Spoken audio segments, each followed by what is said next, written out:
주의 은혜니 내가 걸어갈 모든 날도 주만 섬기며 살리 오직 예수 이름 부르며 살아가리 이것이 나의 간증이요 이것이 나의 찬송일세 나 사는 동안 끊임없이 그 주를 찬송하리로다. 시간 기도하며 나아가겠습니다. 하나님 우리를 불러주시고 하나님의 자녀 삼아주신 하나님의 기도하겠습니다. 주의 은혜 가운데 또 불러주셨습니다. 말씀 가운데 또 새 힘 얻으며 창조주 하나님을 기억하고 또 은혜 가운데 지혜와 지식의 말씀을 얻는 귀한 시간으로 인도하여 주옵소서. 아버지의 크신 사랑에 감사드립니다. 예수님의 이름으로 기도드립니다. 아멘.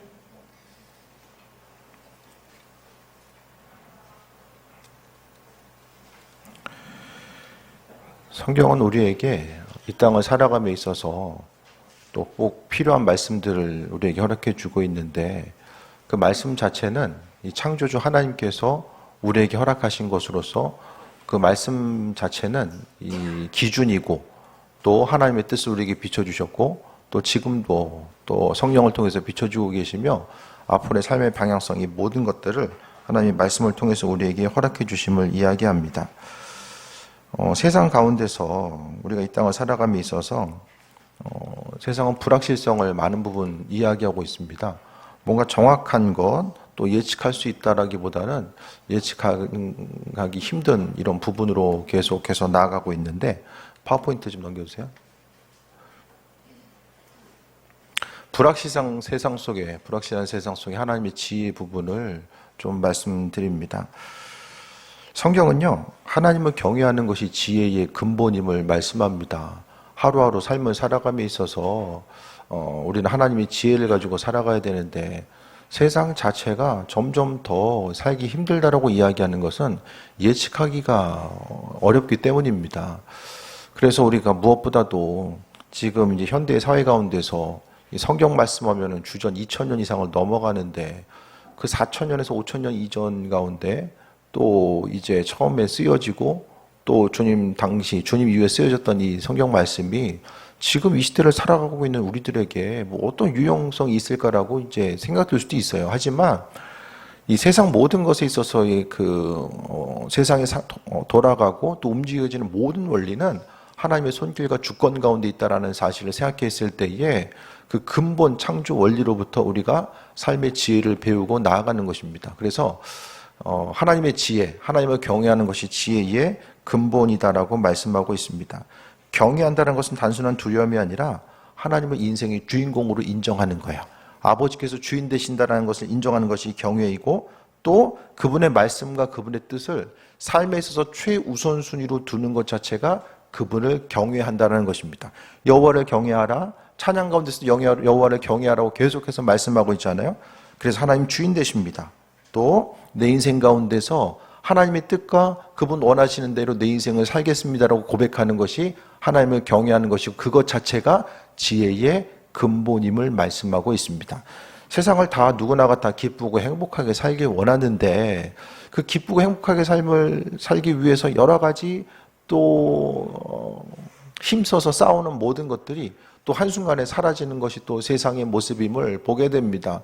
하지만 우리가 삶을 살아감에 있어서 하나님의 뜻대로 인도하신 바다 삶을 살아가야 되는데 그 성경에서 보면은요, 고대 이스라엘에서 지혜는 지혜이다라고 하는 것은 단순히 어떤 지식과 지적인 능력만을 이야기하는 것이 아니라 성경에서의 지혜와 지식은 바로 하나님을 바로 아는 것이 바로 지혜이고 지식임을 말씀하고 있어요. 그래서 신앙의 여정 가운데 우리 한 사람이 저 사람 지혜 있다, 은혜로 살아간다는 것을 말씀하고 있을 때에 그 지혜 있음은 하나님을 바로 아는 것 자체가 지혜이고 그것이 바로 인생 가운데 근본됨을 말씀하고 있습니다. 그래서 우리의 삶의 여정 가운데 하나님의 지혜로 살아가는 것, 그 세상에서는요, 이것이 옳은가 그른가, 또 효율성과 합리성이 있는가, 그것을 가지고 이제 많은 부분을 판단하게 되는데, 하지만 우리의 삶을 통해서 돌아봐야 될 것은 옳고 그름을 판단하고 나아가는 것이 바로 하나님의 지혜이고 그분의 능력이고, 또 이 땅을 살아감에 있어서 무엇을 선택하며 삶을 어떻게 살아가야 될까, 그것에 대해서 고민할 때마다 무엇보다 중심을 두어야 되는 것은 하나님의 지혜가 있어야 되고, 그 지혜는 하나님을 경외하는 것임을 말씀하고 있고, 다시 말씀드리지만 하나님을 경외한다는 것은 그분을 주인으로 삼고 또 판단의 기준 자체를 그분께 두는 것입니다. 그래서 말씀의 삶을 중심으로, 하나님의 말씀을 삶의 중심으로 여기는 그 삶의 여정 자체를 말씀하고 있습니다. 결국 중심이란 게 뭘까요? 중심은 기준을 이야기하는 거고요. 인생에 있어서 방향키를 이야기하는 거예요. 그러니까 모든 것의 이제 내용은 일맥상통한데, 하나의 기준점, 또 삶에 있어서의 방향성을 하나님 말씀으로 두고 살아가는 것입니다. 우리의 인생 가운데, 우리 삶의 여정 가운데 지난 한 주간도 여러 가지 선택을 하셨을 것이고, 앞으로도 해 나가야 되는데, 어떤 일을 해야 될까 하지 말아야 될까를, 그 기준을 어떻게 삼으셨습니까?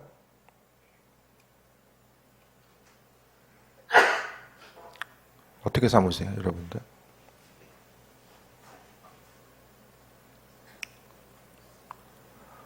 점점 인공지능에 물어보고 삽니다. 점점. 예. 이번 주에 얘기 들은 게, 학교 선생님인데 학부모하고 상담해야 되고 갈등과 문제가 있잖아요. 그 전반적인 이야기를 인공지능이 이제 이야기하면 아주 효율적이고 합리적인 답변을 준다라는 거예요. 그래서 그거 가지고 이제 상담을 합니다. 그런 시대가 됐어요. 이제 앞으로 점점 더 인공지능에 의지해서, 왜냐하면 인공지능은 통계잖아요. 통계. 많은 사람들의 생각이 인공지능의 데이터베이스로 되어 있고요. 그래서 많은 사람들이 경험했던 그 경험치들이 이 통계를 통해서 있다 보니까 거기서 다 지혜와 지식을 끌어오게 됩니다. 문제가 있을 때의 대처 방안, 다 아이들 숙제 준비하는 것부터 시작해서 모든 것, 심지어 지금 이제 많은 사람들이 사용하는 게 챗GPT5가 나왔잖아요. 버전 5가. 한번 실험해 봤는데 설교를 탁월하게 잘합니다. 탁월하게. 예전에는 설교문에 대해서 이야기했을 때 그냥 있는 데이터베이스 작성해 가지고 그냥 나열해 줬는데, 이제는 어떤 구절이, 어떤 그 설교제가 기본 사항들을 제안해서 데이터를 주면 그거에 합당한 성경 구절을 찾아줘요. 알아서 한 2개 정도 찾아주고요. 그 다음에 더해서 신학적 의미까지 찾아줍니다. 여기서 더해서 적용점까지 다 찾아줘요. 이전에 있어서 인공지능의 레벨 자체를 대학원생 수준이었다라고 한다면, 이제는 이제 박사학위를 가진 사람의 수준까지 이제 왔어요. 지금 왔어요. 그래서 지금 이제 어떤 전문가의 도움을 받는 것 자체가 점점 사라질 수밖에 없는 게, 지금 이제 많은 이들이 뭐 약간의 오류가 있다라고 이야기하지만 이 오류들도 점점 더 사라지게 될 거예요. 그러니까 이전에는 관계를 통해서, 경험을 통해서 가졌던 수많은 것들이 이제 장점이 다 사라지게 됩니다. 이게 불확실성이죠. 심지어 젊은 층들은 연애 상담도 인공지능한테 물어보거든요. 실제입니다. 웃기는 얘기 같은데 이 실제예요. 얼마 전까지만 해도 되게 웃기는 얘기였는데 이게 실제입니다. 설교를 보면, 설교문을 작성해내는 걸 보면 이제 수준을 알잖아요. 그 수준 자체가 이미 그 탁월한 수준으로 올라와 있어요. 이제 문제는 이것을 어떻게 전달하고 교회의 상황과 현실 가운데 맞게 이야기하는가. 그래서 이제는 어떤 목회자가 지적인 능력과 설교 수준 가지고는 리더십을 발휘하기 힘들고, 이제는 정말 성경이 이야기했던 것처럼 성령께서 함께 하시는 그 은혜, 성령의 일하심과 인도하심이 아니면 교회 공동체는 더 이상 유지될 수가 없는 시대가 되어버렸습니다. 그러니까 이 시대 가운데서 하나님의 말씀과 인도하심, 그 은혜, 그러니까 GPT는 그냥 지식적인 것들에 대해서 알려줄 수 있지만 구체적으로 그것을 행하고 환경 가운데 그 이론적으로 접하고 나아가는 이런 부분들이 실제적으로 변화와 능력으로 나타내는 데는 한계가 있을 수밖에 없거든요. 지식을 알아도 그 문제를 풀어 나아가는 것은 우리 한 사람 한 사람의 몫인데, 근데 삶의 모습, 인생이라는 것 자체가 어떤 이론과 그에 합당한 그럴듯한 답으로만 되진 않잖아요. 그러니까 우리가 삶을 살아감에 있어서 기도한다는 것, 하나님 말씀으로 살아간다는 것은 우리 인생 가운데 모든 일들이 그냥 상수로서 정해진 것이 아니라 하나님께서 우리 인생 가운데 순간순간 개입하시고 일하심을 경험하는 것, 그것은 말씀을 의지하고 하나님께서 허락하신 지혜대로 살아가는 것. 세상에서 말하는 그 여러 가지 지혜는 확률과 가능성과 경험에 의지해서 이것은 이거고 저것은 저거다라고 이제 이야기하게 하는 것들을 말씀하잖아요. 하지만 하나님 말씀을 우리가 보고 듣고 경험함에 있어서 우리 인생 가운데 주님이 행하신 일들을 보는 거죠. 그래서 세상이 너무 빠르게 변해가고 점점 더 젊은 층들이, 학생들 마찬가지죠. 공부 죽어라고 열심히 하는데 그 열심히 해가지고 뭘 할 것인가를 생각했을 때에 좋은 대학 들어가서 또 좋은 학교 나와서 이제 뭐 좋은 직장 들어가고, 그거 자체가 뭐 확실성이 아니라 불확실성으로 다가올 수밖에 없다라는 거예요. 하나님 마음에 합한 자로서의 삶을 살아가면서 공부를 해야 되는 이유도 주의 영광 위해서 주님께서 지혜와 능력으로 주신 것들을 바라보면서 공부하고, 그러니까 내가 내 힘대로 살아가는 것이 아니라 주님께서 함께 하심에 대해서 경험하고 주님의 지혜, 세상 지혜를 가지고 있는 사람들은 탁월하게 많아요. 이미 세상 지혜는요, 지혜가 점점 보편화되거든요. 이제는 공부를 더 많이 하고 더 많이 알고 있다는 것 자체가 스스로에 있어서의 경쟁력이라고 한다면, 이제는 그것을 넘어서서 보이는 것과 보이지 않는 것들을 바라보고 종합적으로 판단하고 생각할 수 있는 그 힘과 능력을 가질 수 있는 사람, 보이는 세계를 넘어서서 창조주 하나님 뿐만 아니라 이 성경은 고대 근동으로부터의 모든 지혜와 능력을 가지고 있잖아요. 그러니까 하나님 말씀대로 그 중심으로, 말씀을 중심으로 생각하고 또 순종하는 삶을 살아가는 것이 바로 지혜입니다. 아무리 좋은 것이 있어도 또 하나님을 경외하는 마음이 있다라고 할지라도 순종하지 않으면 아무 소용이 없습니다. 하나님은 우리로 하여금 마음속에 얼마나 많은 지혜와 지식이 있는가가 아니라 그 심령 가운데 순종하는 마음, 그만큼이 그 사람에게 있어서 주어진 하나님의 능력이고 지혜입니다. 하나님 말씀은 단순히 읽는 것으로 알게 되는 것이 아니라 순종하고 행함을 통해서 그분의 지혜가 체득화가 돼요. 아무리 들어도 모릅니다. 실제적으로 그 말씀들 들고 움직이다 보면 하나님의 뜻이 무엇인지를 분별하게 되고 은혜 가운데 세임 얻는 삶을 살아갈 수 있게 됩니다.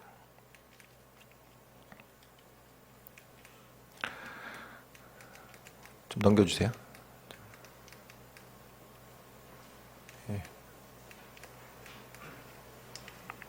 두 번째가, 삶의 지혜 자체는 하나님께서 우리에게 주신다라는 것을 말씀합니다. 삶의 지혜는 하나님이 우리에게 주십니다. 나의 노력과 겸손함으로, 노력이 아니라 겸손함으로 하나님께 주시는 것들을 받아 누리는 삶을 살아가야 되는데, 야고보서 1장 5절에 보면은 지혜가 부족하면 하나님께 구하라고 말씀하고 있고, 구하는 이들에게 주께서 주신다라고 말씀하고 있습니다. 더 많은 것을 힘쓰고 노력해서 얻는 시대가 아니라 이제는 믿는다라는 거, 그러니까 신앙의 다음 세대들이 경쟁력을 가질 수 있는 것은 그 보이지 않는 세계를 바라본다라는 것은, 이것은 차별성을 이야기하는 거거든요. 보이는 것뿐만 아니라 보이지 않는 세계에 대한 기쁨과 소망함 가지고 나아가는 것. 그래서 지식층이 1차원, 2차원, 3차원에 머무는 것이 아니라 4차원, 5차원 이상을 바라볼 수 있는 그 지혜와 능력을 하나님께서 허락하셔서 세임 얻는 삶을 살아갈 수 있음을 말씀합니다. 그 다음에 이제 기록된 말씀과 계시된 말씀을 통해서 하나님의 지혜가 임합니다. 기록된 말씀은 뭐죠? 이미 하나님께서 주신 성경의 말씀이고 보편적으로 기록된 어떤 기준 자체를 이야기하는 거예요. 보편적으로 기록된 그 하나님의 말씀을 이야기하고, 계시된 말씀, 레마라고 하잖아요. 레마는 뭡니까? 무엇이죠? 각 사람의 상황에 맞춰서 하나님이 주시는 지혜 자체를 말씀합니다. 그래서 하나님은 기록된 로고스의 말씀과 계시된 레마의 말씀을 통해서 하나님께서 그분의 뜻을 우리 한 사람 한 사람에게 비춰주십니다. 그래서 그 기록된 말씀을 가지고 우리가 어떤 큰 지도라고 한다면, 그 레마의 말씀 자체는 길 안내서. 그러니까 길을 안내해주는 역할을 하게 되는 거죠. 그러니까 경로 안내, 위치와 경로를 안내해 주는 것과 마찬가지입니다. 그 내비게이션 보면 이제 데이터베이스에 전체적인 지도가 있잖아요. 그래서 이제 길 안내는 누가 해줍니까? 대부분 어떤 여자분이 해주시잖아요. 그거 자체가 레마의 말씀입니다. 왼쪽, 오른쪽, 뭐 속도 줄이세요. 이거 자체가 바로 레마의 말씀이죠. 이 시대를 살아가는 가운데서도 성경이라고 하는 틀 자체, 그 내비게이션도 보면은 길 안내를 지도라고 하는 그 틀 가운데서 얘기하지 지도에 없는데 왼쪽 오른쪽 가라고 하진 않잖아요. 그러니까 마찬가지로 로고스와 레마의 말씀이 그 비슷하게 이제 작용을 하게 되고 이제 서로 상호 보완적으로 작용을 하게 됩니다. 그래서 삶의 지혜 자체는 하나님이 주신다. 하나님이 주십니다. 성경 말씀 보는 것 자체가 뭐 이거 말씀 볼 시간에 단어 하나라도 더 외우고 예배 드릴 시간에 공부라도 더 하고 학원이라도 뭐 더 가고 그런 시대 같잖아요. 그게 아니라 하나님은 하나님의 방법대로 이 시대의 성경 말씀 자체가 우리에게 있어서 이 기준이 되고 또 능력이 된다라는 것을 말씀하고 있어요. 그래서 우리 한 사람 한 사람이 노력하고 열심을 향해서 사는 것도 맞지만은 하나님의 지혜를 우리가 받는 거, 주께서 주시고 우리는 그 지혜를 받아 누리는 거예요. 그래서 삶을 어떻게 살아가야 될까를 생각했을 때 많은 사람들이 고통과 어려움을 생각하는 것은 무엇을 더 해야 되는가? 그것 때문에 어려움 당하거든요. 뭘 해야 되지? 어떻게 해야 되지? 이런 부분들. 하지만은 삶을 살아감에 있어서의 지혜 자체는 하나님께서 우리에게 은혜를 허락하신다라는 사실을 계속해서 말씀하고 있습니다. 그래서 기록된 말씀과 계시된 말씀이 함께 움직였을 때에 우리로 하여금 방향성을 잃지 않고 온전히 나아가게 됩니다. 그래서 이 시간 한번 생각해 봤을 때에 내가 생각하고 판단하고 결정하는 그런 부분들, 그러니까 우리가 하나님 뜻에 맞는 그 온전한 삶을 살아가고 있는가를 생각하고 또 내가 옳다라고 여기는 것이 전부일까? 내가 삶의 의미를 두고 살아가는 부분들. 그래서 오전에 성경 공부할 때도 유언장 이제 작성하는 게 있어 잠깐 나눴는데 유언장 작성할 때에 참 미안하고 고맙다, 사랑한다 이 말을 가장 많이 쓴다는 거예요. 죽기 전에 사업체의 실적을 더 올렸어야 되는데 그냥 골프 치는 데가 타수 더 줄였어야 되는데 이거 고민한 사람 없잖아요. 서로 결국엔 관계를 돌아보고요. 관계. 그리고 죽음 이후에 하나님과의 관계.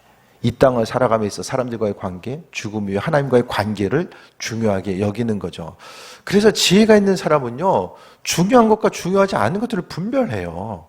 그 분별하기 때문에 어떤 일을 결정함에 있어서도요, 감사함으로 단호하게 또 효율적이고 합리적인 그런 결정 자체를 주님께서 허락하신 은혜 가운데 내리면서 살아갈 수가 있는 거죠.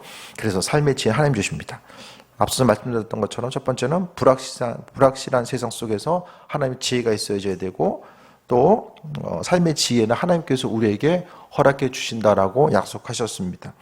그 다음에 하나님의 지혜는 가정을 통해서 전달됨을 말씀하고 있습니다. 7절 볼까요? 여호와를 경외하는 것이 지식의 근본이거늘 미련한 자는 지혜와 훈계를 멸시하느니라. 하나님을 경외하는 것 자체가 지혜의 근본임을 말씀하고 있고요. 그 다음에 8절에 내 아들아 내 아비의 훈계를 들으며 내 어미의 법을 떠나지 말라라고 말씀합니다. 부모는 말씀을 지키고 전달하는 역할을 감당해야 됩니다. 고대 근동에서는요, 모든 교육과 또 신앙교육, 이 사람이 배워야 될 모든 교육의 중심은 가정이에요. 가정에서 모든 것들이 다 이루어집니다. 근데 이 시대 가운데서요, 어떤 세상적인 그 공부하는 거, 학문적인 내용들은 뭐 학교나 학원에서 이루어지잖아요. 신앙교육은 어디서 이루어져야 됩니까? 교회에서? 아닙니다. 가정에서 이루어져야 돼요.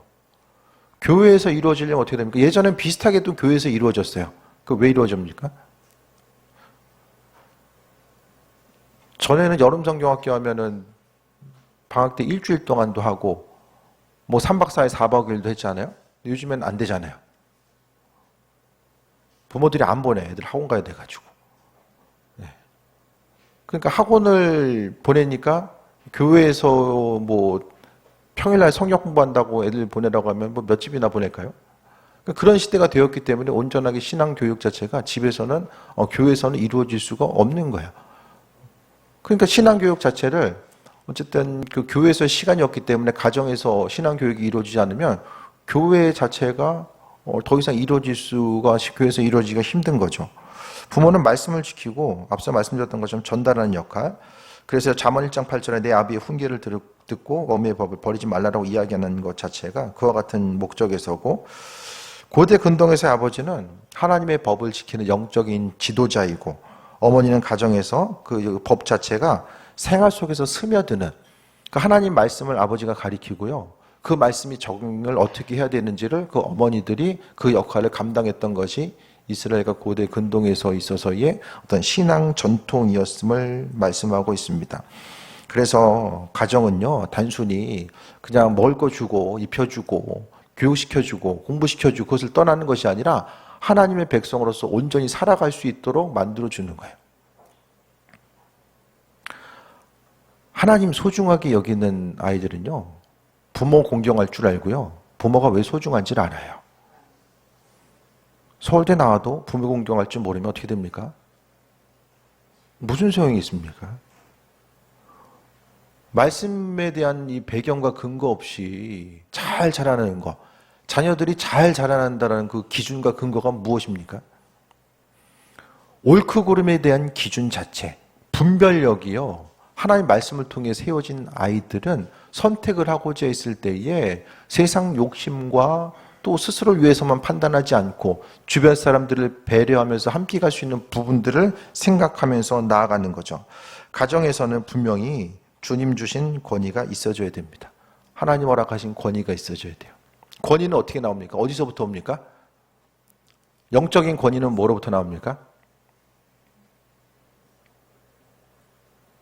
뭐로부터? GPT-5는 뭐라고 얘기했을까요? 영적인 권위를 뭐로부터 나온다?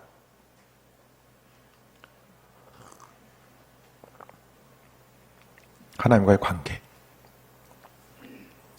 하나님과의 관계로부터 영적인 권위가 나온대요. 이런 시대를 우리가 살고 있습니다.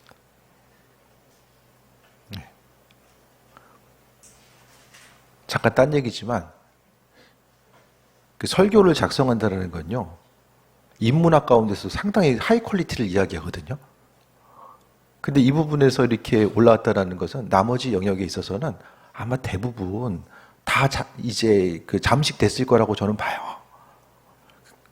다시 본문으로 돌아와서 가정 가운데 자녀들이 부모가 나를 부모니까 자녀들이 부모가 나를 키워주고 여기까지 이제 함께 했으니까 부모를 존중하고 공경해야지. 너무 일찍 철들었나? 그게 쉽진 않잖아요. 자녀들이 부모의 얘기를 듣는 것 자체가, 이전에는요, 뭐 농경사회나 이전 사회에 있어서는 나이가 더 많이 들었다는 것은 그만큼 많은 지혜와 지식과 경험을 가지고 있다는 것을 이야기했기 때문에 다음 세대들이 윗세대를 향해서 존중하고 공경하는 마음이 있었어요.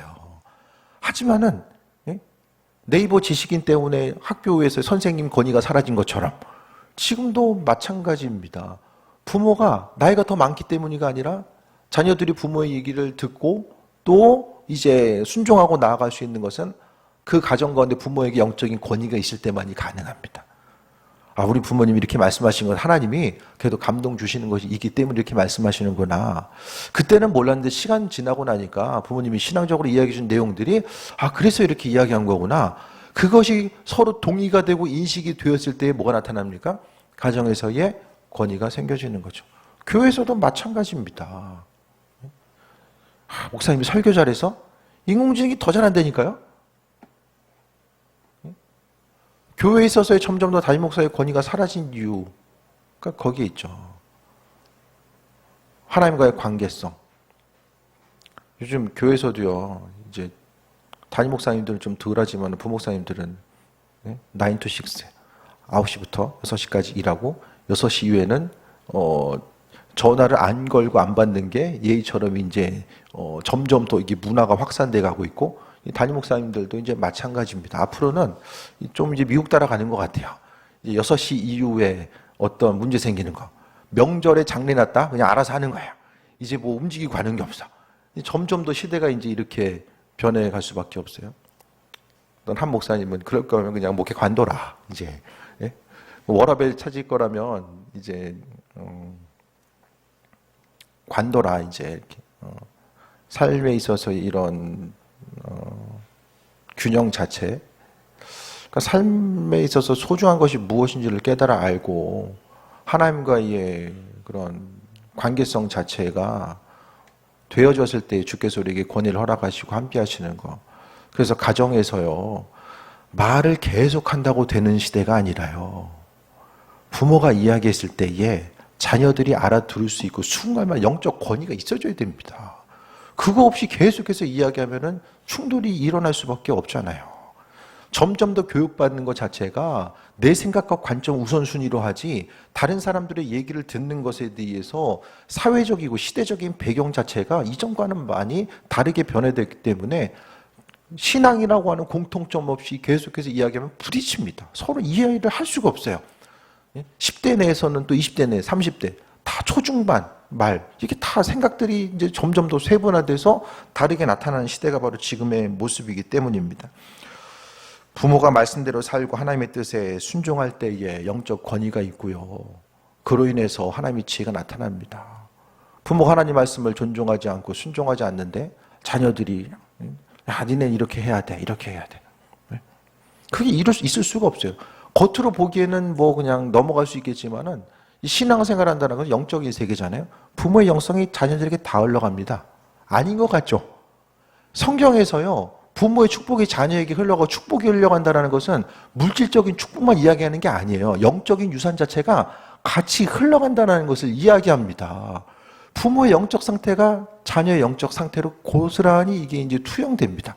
그래서 우리가 삶을 살아감에 있어서 하나님의 지혜가 가정을 통해서 전달되어야지만이 바로 그 가정이 하나님 보시기에 합한 아름다운 가정으로 이어지게 되고, 하나님 말씀이 존재하지 않고 계속 생각과 생각이 부딪히게 되면 또 그 안에서의 은혜와 충만함을 경험할 수가 없습니다.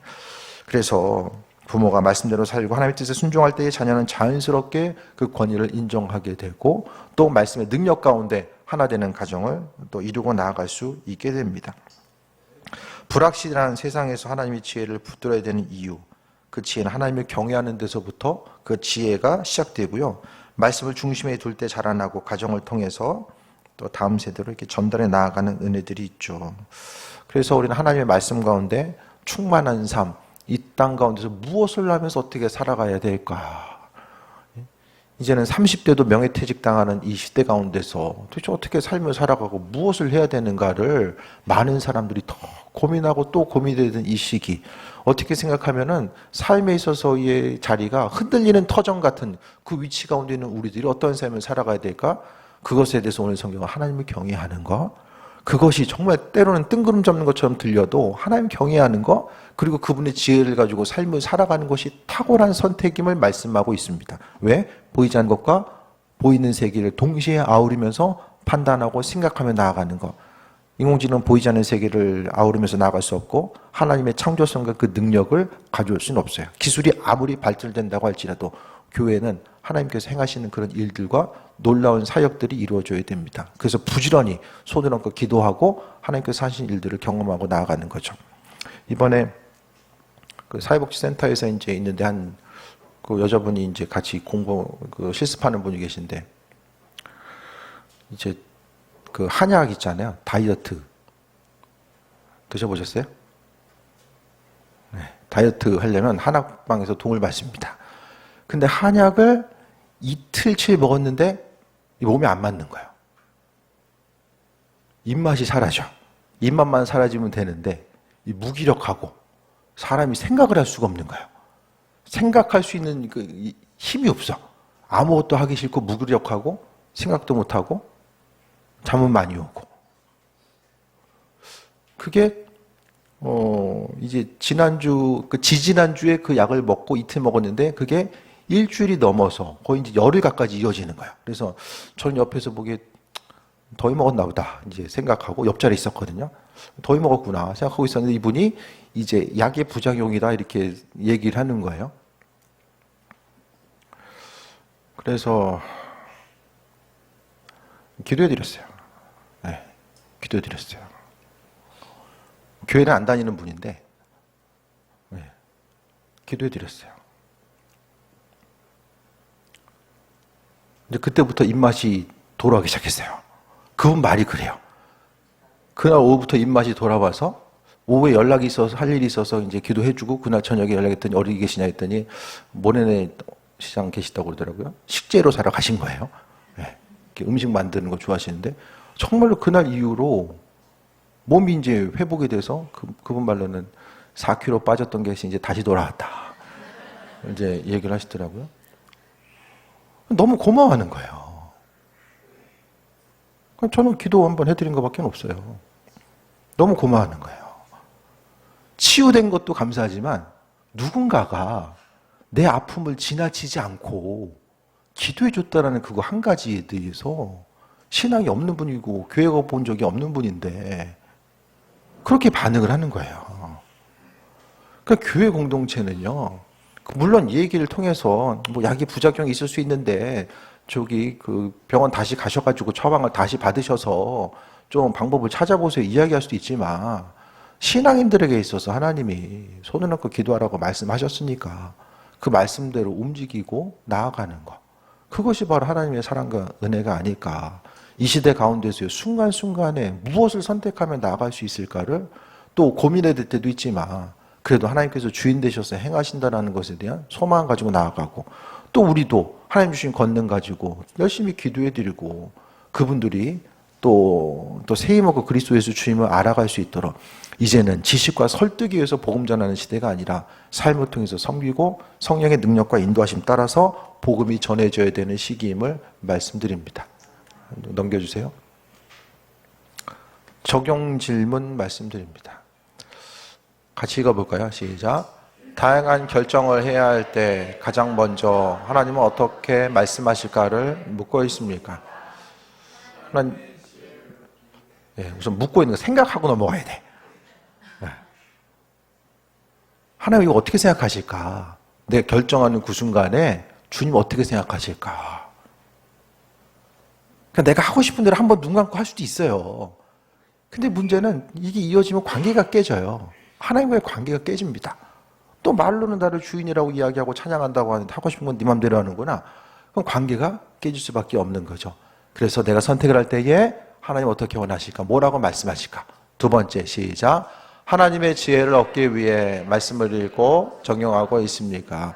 말씀을 큐티하고 읽고 적용하다 보면 하나님이 이것을 이렇게 해서 나에게 하라고 말씀 주셨구나. 아니면 하지 말라고 말씀 주셨구나. 적용하다 보면 그것이 깨달아는 거죠. 다음에 다른 사람의 조언 속에서도 하나님의 음성을 들으려고 하는 겸손함이 있습니까? 내 생각뿐만 아니라 하나님은 사람들과의 관계성을 통해서 주님이 주시는 거, 인도하시는 거, 말씀하시는 거, 그것을 경험할 수 있어야 되는 거죠. 지난주에 수박을 2통을 받았어요. 수박을 통해서 주님이 나의 마음을 위로하시고 평상시에는 그냥 감사하다 했는데 정말로 엘리야를 먹이시는 그 까마귀, 그게 마음이 다 그림으로 그려지는 거예요. 주님께서 내 마음을 위로하시고 함께 하시는구나. 이게 경험되고 느껴지는. 그러니까 사람들과의 관계성을 통해서도 하나님이 주시거든요. 그분의 뜻과 지혜를 주세요. 내가 겸손함으로 관계성 가운데서 새해 먹고 나아가고자 했을 때에 은혜로 함께 하시는 것들을 경험할 수 있게 됩니다. 힘들고 어려운 세상 가운데 살고 있지만 그래도 하나님께서 우리 함께 하고 계시고 앞으로도 세상 끝날까지 함께 하시겠다고 약속하셨습니다. 세상이 변해가도 때로는 우리가 서 있는 곳이 흔들리는 터전처럼 보여도 주님은 주님의 방법대로 우리의 삶을 이끄시고 함께해 주실 것입니다. 그분에 대해서 바라보고 겸손함으로 내 생각만 앞세우고 내세울 것이 아니라 하나님의 뜻과 인도하심이 무엇인지를 돌아보고 그 은혜 가운데 풍성함 누리는 귀한 삶 되시기를 축원드립니다. 우리 찬양하고 기도합니다. 주 여호와는 광대하시도다. 우리 찬양하고 기도합니다.